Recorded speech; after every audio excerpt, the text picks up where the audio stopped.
let's add a timer to the maze game in Flash. First thing we want to do is add a layer, call it timer. On that layer, we're going to add a text field. I set an instance name of txt_timer, and of course make it a dynamic text. Remember, on dynamic text, you also need to embed your characters.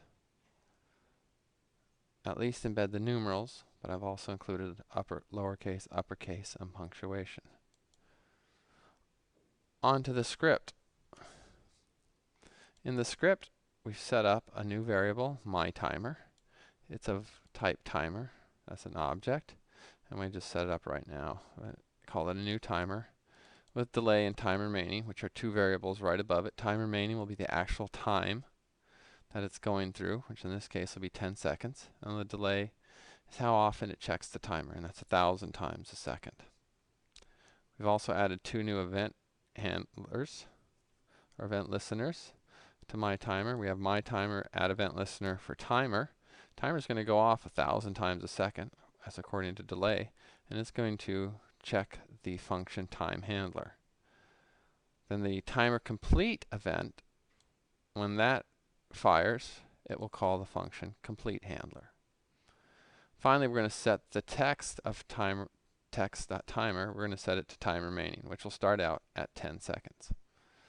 And start the timer.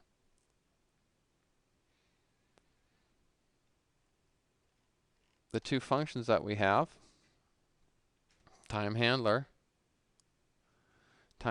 will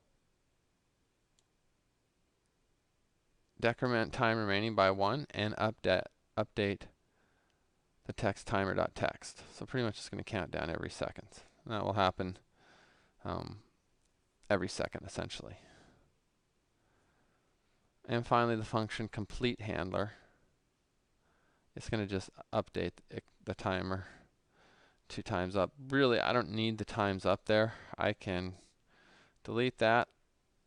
The main thing for this time handler, this last function, complete handler, is to signify the end of the game, to put up an end screen or process anything that has to happen at the end of the game. Now, I did set this timer up to count down, but you can also switch it around so the timer counts up. Just give it a high upper end, 100 seconds or so, and then you can just track how many seconds it takes to make it through the maze.